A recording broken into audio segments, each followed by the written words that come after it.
الجميل الخالق الولي الطالب الباعث الوارث المانع السالم. أشهد أن لا إله إلا الله وحده لا شريك له رب المشارق والمغارب. وأشهد أن سيدنا محمد عبده ورسوله المبعوث إلى سائر الأعاجم والأعاجم صلى الله عليه وسلم وعلى آله وأصحابه أولي المآثر والمناقب صلاة وسلاما دائمين متلازمين يأتي قائلهما يوم القيامة غير قائل. أما بعد فقال عز من قائل بمحكم تنزيله وهو أفضل القائلين النبي أولى بالمؤمنين من أنفسهم وأزواجه أمهاتهم. وقال أيضا لله ما في السماوات وما في الأرض وإن تبدوا ما في أنفسكم وتخفوه يحاسبكم به الله ويغفر لمن يشاء ويعذب من يشاء والله على كل شيء قدير. وقال رسول الله صلى الله عليه وسلم إن الله تجاوز لي عن أمتي الخطأ والنسيان وما استكرهت عليه. صدق الله العظيم. وبلغ رسوله النبي الحبيب الكريم ونحن على ذلك من الشاهدين والشاكرين والحمد لله رب العالمين.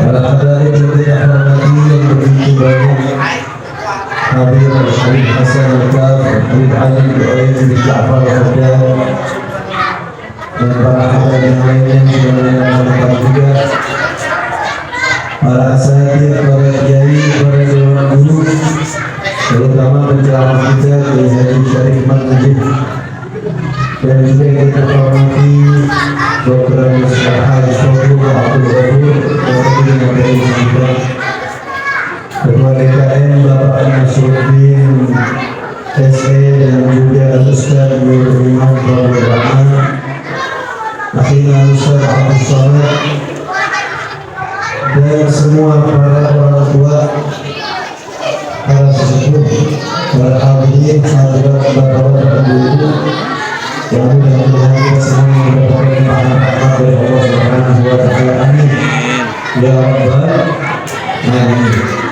Alhamdulillah, kita bersyukur kepada Allah Subhanahu wa Ta'ala ini malam berkat taufik hidayahnya, inayahnya, riayahnya Allah Subhanahu wa Ta'ala, kita bisa bersama-sama itikaf di masjid ini.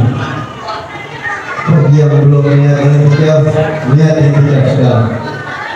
Alhamdulillah kita itikaf di masjid ini mendengarkan lantunan sifat-sifat Nabi Muhammad SAW, bacaan-bacaan suci yang baik, yang insya Allah sebab bacaan-bacaan tadi kita pulang dari sini dosa-dosa kita diampuni sama Allah.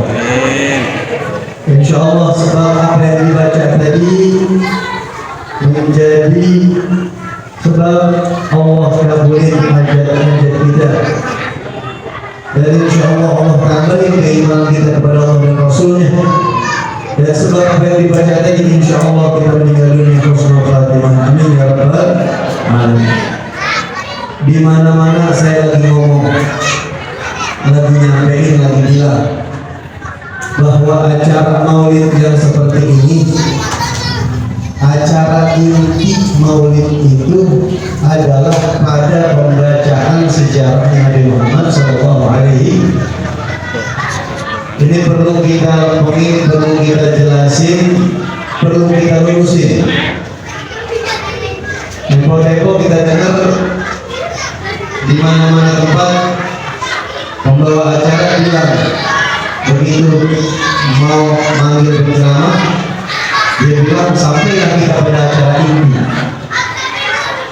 Acara inti dengan maulid Nabi bukan ceramah sebenarnya, tapi pembacaan sejarahnya maulid Nabi Muhammad, sirah nabawiyah.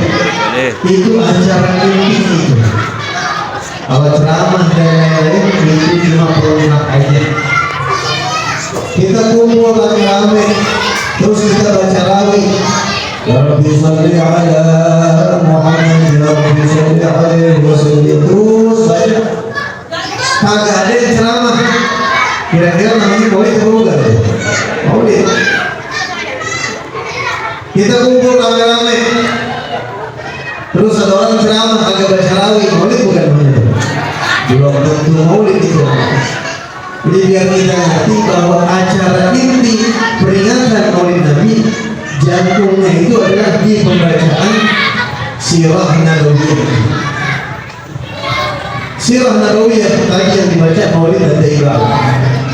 Siapa yang menyusun? Yang menyusun Syekh Abdul Rahman bin Ali Al-Taibari Al-Hafidh, seorang ulama ahli hadis yang telah menghafal lebih dari 100.000 hadis dan hadis pakai sanad.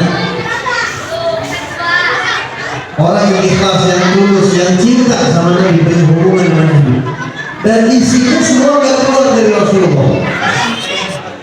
Kalau ceramah kadang-kadang kalau tidur bisa tentang Nabi bisa keluar, tapi kalau sirah Nabi pasti tentang Rasulullah. Dan isinya yang nulis waliyullah, isinya tentang Rasulullah. Bisa jadi sebab bacaan itu dosa-dosa kita. Mungkin kita keluar hajat kita Allah kabulin itu sebab bacaan sejarah Nabi. Mungkin Allah langgar dosa kita sebab itu. Karena dulu orang-orang Yahudi Allah kabul doanya sebab menyebut nama Nabi Sallallahu Alaihi Wasallam, dan itu diabadikan di Al-Quran. Di surat Al-Baqarah Allah berfirman, "Walamma ja'ahum kitabun min 'indillah musaddiqun lima ma'ahum wa kanu min qablu yastaftihuna 'ala alladziina kafaru falamma ja'ahum ma 'arafu kafaru bihi fala'natullahi 'alal kafirin." Allah sebut di Al-Quran, orang-orang Yahudi itu dulu sebelum datang Nabi Muhammad, sebelum lahir Nabi Muhammad, mereka selalu menyebut-nyebut nama Nabi Muhammad. Kapan mereka sebut nama Nabi? Ini di Al-Quran Allah berkata, "Wa kanu min qablu yastaftihun."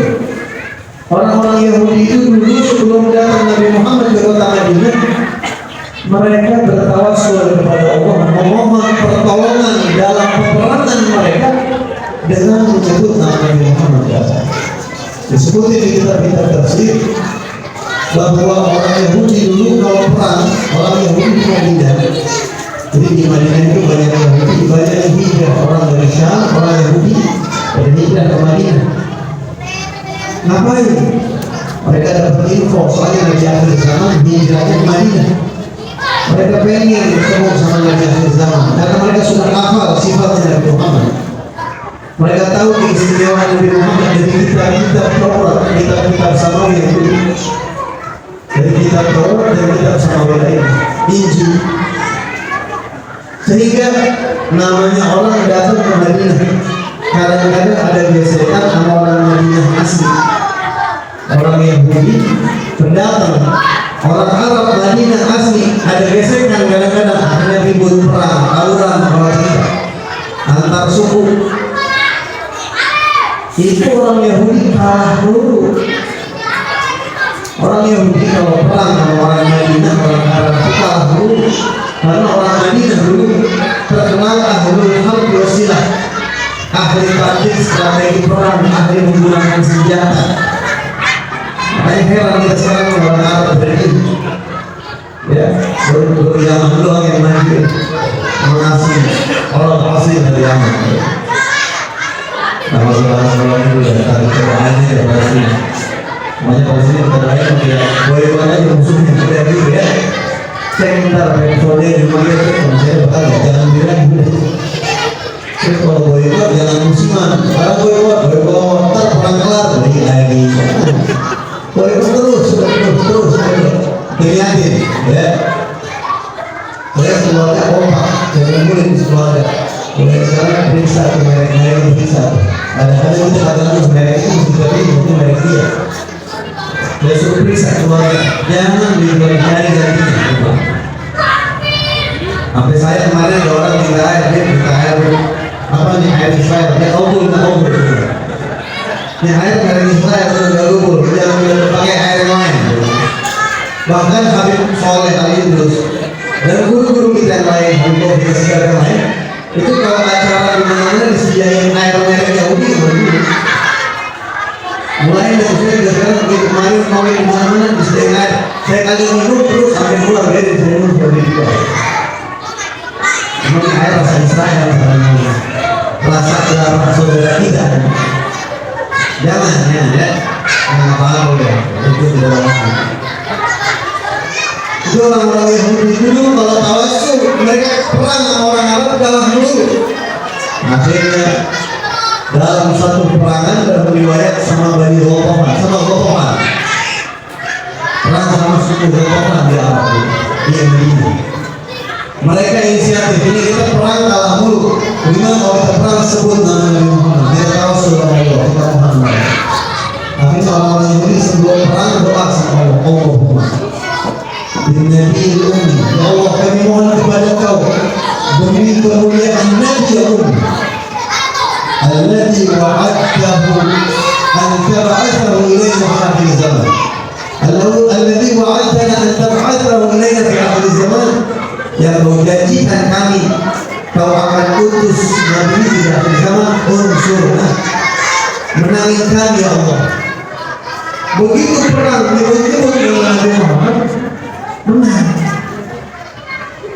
Yahudi perang kalah dulu, ini ditafsir-tafsir semua. Tapi begitu nyebut nama Nabi Allah kasih menang.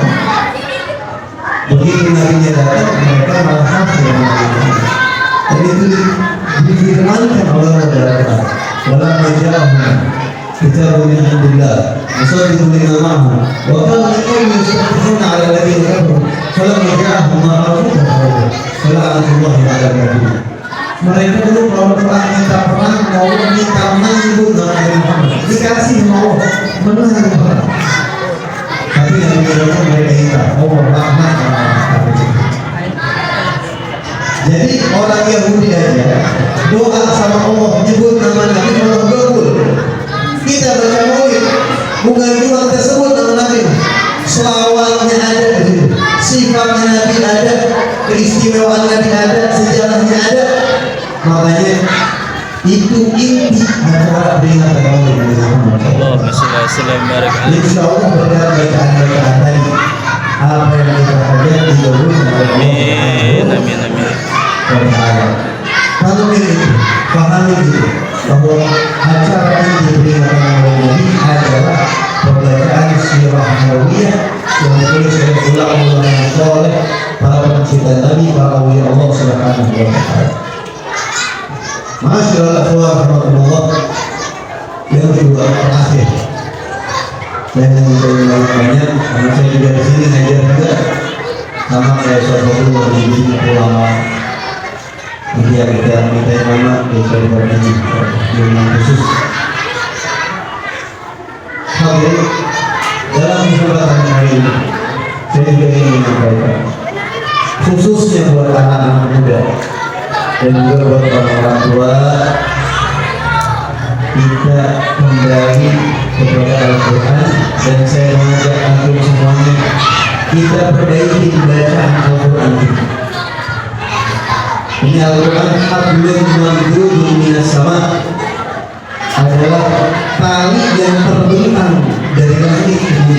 Kalau kita pegang itu tali Al-Quran berarti kita pegang utang yang datang dari langit. Saya ngajak para jamaah kita rapi baca Al-Quran, kita sering lagi baca Al-Quran.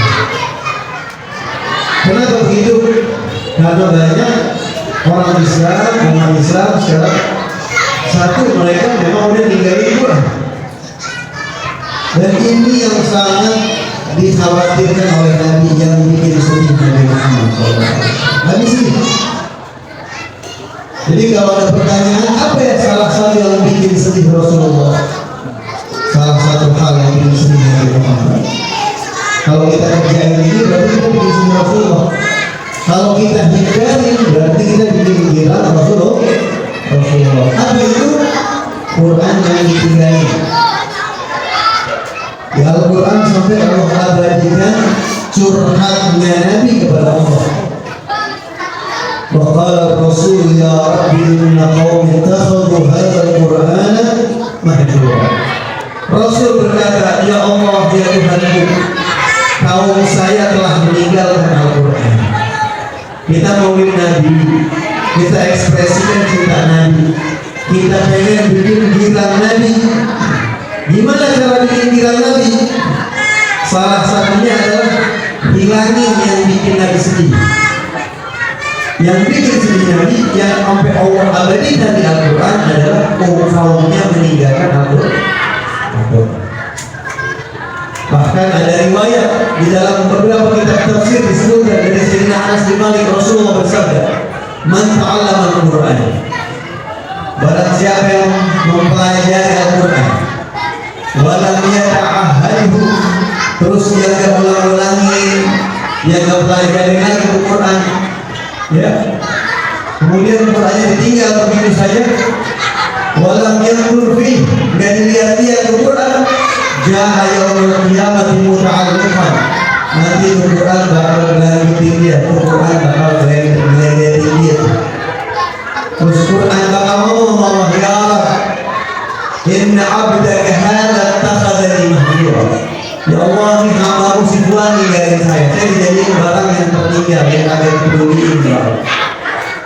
Dan itu salah satu yang kita sedih Nabi Muhammad Sallallahu Alaihi Wasallam. Bukan cuma kita baca, tapi juga kita yang salah satu yang paling penting dalam lepas kalian, bagaimana caranya kita baca Quran yang bagus, fasih, makhraj hurufnya, panjang pendeknya, tajwidnya. Ini udah hampir hilang di tengah umat Islam. Yang perhatian sama Quran yang rapi, mungkin ya, panjang pendeknya, ini udah hampir hilang. Padahal ini adalah ganteng versi Rasulullah. Jadi kalau saya sering jelasin, orang ganteng itu versinya apa berarti? Apa itu ganteng kapan? Mungkin kita bilang saya cakep, jam tangannya merek anu, mobilnya merek anu, gitu ya. Terus pakai apa lagi? Pakai ini dan itu. Tapi kalau versi Rasulullah, apa itu tampan? Apa itu ganteng? Di dalam Al-Mustadraknya Al-Imam Al-Hakim pernah disebutkan dari Sayyidina Ali, Sayyidina Abi, Sayyidina Husain, disebutkan bahwasanya pamannya Nabi punya paman yang namanya Al-Abbas bin Abdul Muttalib. Al-Abbas bin Abdul Muttalib ini paman Nabi, memang orangnya kokoh, badannya bagus, bidang, jadi suaranya lancar, mukanya ganteng, mukanya makasih kan. Kalau antum lihat di cuplikan film sejarah Nabi, aktor Abbas bin Abdul Muttalib itu pasti keren orang. Dan memang dibikin tampilannya keren, sesuai di sifat-sifat yang kita sejarah. Suatu saat Rasulullah lagi duduk, ini Al-Abbas bin Abdul Muttalib pakai baju yang bagus, ya, rambutnya rapi, ya, dengan bikin gaya yang bagus sendiri, dengan tampilan yang indah dan elok, datang menyamperin Rasulullah Sallallahu Alaihi Wasallam. Itu beliau jalan dari jauh, Nabi udah senyum-senyum melihat, Nabi udah senyum-senyum ya. Dan beliau Sayyidina Abbas melihat Rasulullah senyum-senyum, berhati juga, Nabi udah senyum-senyum aja ke saya. Begitu dideketin, langsung nanya, ma adhaka ya Rasulullah, adhaka Allah sinna, adhaka Allah sinna. Mudah-mudahan Allah bikin engkau senyum terus ya Rasulullah. Ada apa Rasulullah senyum-senyum melihat saya? Kata Rasulullah, a'jabani jamalu amri Nabi. Kata Nabi, aneh kagum, aneh terpana melihat ketampanan keelokan pamannya seorang Nabi, Abbas bin Abdul Muttalib. Bukan itu orang-orang yang saya bukan itu kan. Biasanya kalau dewan Israel berdua atau berutang.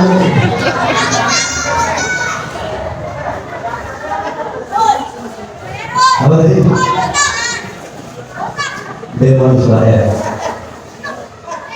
Kata Rasulullah SAW, "Ajabani jamalu amrin Nabi." Saya terpana dengan keelokan paman seorang Nabi, Al-Abbas bin Abdul Muttalib. Terus beliau nanya, "Wa mal jamal birrijal ya Rasulullah?" Emang cakep, tampan, elok pada seorang laki-laki itu apa sih ya Rasulullah? Ada beberapa riwayat di antara jawaban Rasulullah, "Fasahatu lisanih." Ganteng itu kata Nabi. Orang kalau lisannya fasih, orang kalau lidahnya fasih, mengucap bahasa Arab yang enak, itu Nabi lihatnya cakep.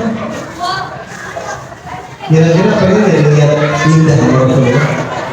Rapiin Quran kita, makhraj hurufnya kita rapiin. Dan kalau baca Quran makhraj hurufnya rapi, panjang pendeknya, tasydidnya, tartib tafsirnya, ilmu tajwidnya itu keren. Kalau kita perhatiin orang pada kuliah apa, jurusan akuntansi, jurusan kedokteran, berapa duit itu habis, berapa tahun ngerapiin Quran nggak selama itu dan nggak semahal itu. Tapi nilainya selain tampan di mata Rasulullah SAW, juga malaikat kemana-mana ngikutin kita. Rasulullah bersabda, "Al-mahir bil Quran ma'as safaratil kiramil bararah." Orang yang mahir bagi Qurannya, dia malaikat gemeter ngikutin dia kemana-mana. Malaikat yang baik yang mulia itu ngiringin dia kemana-mana. Nunggu-nunggu kalau dia baca Quran itu mereka akan ngikutin dia. Karena dia tahu kalau mahir itu dia bacanya Quran jiwai, makronya pas, pelafalannya pas, sehingga malaikat mendengarin artinya pas. Di mana yang waktunya berhenti dia tahu, di mana waktunya koma dia tahu, di mana waktunya mesti lanjut dia tahu. Malaikat itu begitu.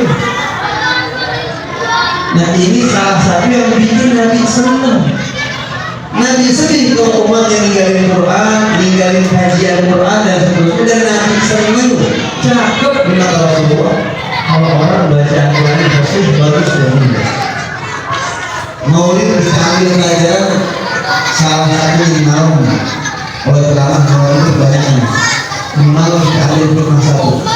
Kita ambil hikmah dua. Satu, inti acara Maulid itu sejarahnya yang baik. Jadi biasanya kita untuk Maulid itu acaranya itu jantung di sini. Yang kedua, salah satu yang bikin Nabi sedih adalah kaumnya, terutama kita umat yang meninggalkan Al-Quran, kagak mau peduli lagi sama Al-Quran. Dan salah satu yang bikin Nabi senang, bahkan orang yang dipandang indah, elok, tampan, cantik di mata Rasulullah SAW adalah kepiawaiannya, kefasihan lisannya dalam membaca Al-Quran Karim. Mudah-mudahan bisa dijalani. Amin ya Rabbal. Ya Maulid ambil hikmah jalani, Maulid ambil hikmah jalani. Insya Allah Maulid menjadi media bikin kita tambah dekat sama Allah dan Rasulullah. Amin ya Rabbal. Hadirin sekalian, kita tutup dengan surat Al-Fatihah. Al-Fatihah ini kita niatkan Al-Fatihah untuk semua pihak yang membantu acara ini, dengan dana, dengan biayanya, dengan pikirannya, tenaganya, semua. Mudah-mudahan Allah ganti dengan berlipat ibadah dan punya hajat Allah beri hajatnya. Dan insya Allah kita yang hadir di sini semuanya Allah tutup usia kita dengan husnul khatimah. Dan juga kita niatkan Al-Fatihah ini untuk saudara-saudara kita umat Islam, para mujahidin di Palestina yang sedang berjuang melawan orang-orang kafir. Mudah-mudahan Allah berikan kemenangan kepada mereka. Dan mudah-mudahan Allah Subhanahu wa Ta'ala sabarkan mereka, kukuhkan mereka, dan musuh-musuhnya Allah berikan di hati mereka rasa takut. Allah kembalikan kebudayaan kepada diri mereka, dan mudah-mudahan Allah Subhanahu wa Ta'ala berikan kemenangan kepada seluruh umat Islam. Ala hadhihi wa ala kulli min salihah wa ila hadratin Nabi sallallahu alaihi wasallam.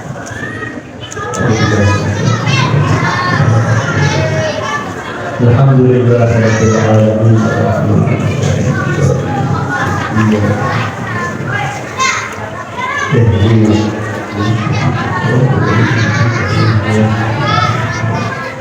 Ini yang bisa saya sampaikan. Di nama pada salah kata itu kebodohan yang mengatakan saya. Alhamdulillah, alhamdulillah, alhamdulillah, alhamdulillah, alhamdulillah, alhamdulillah, alhamdulillah.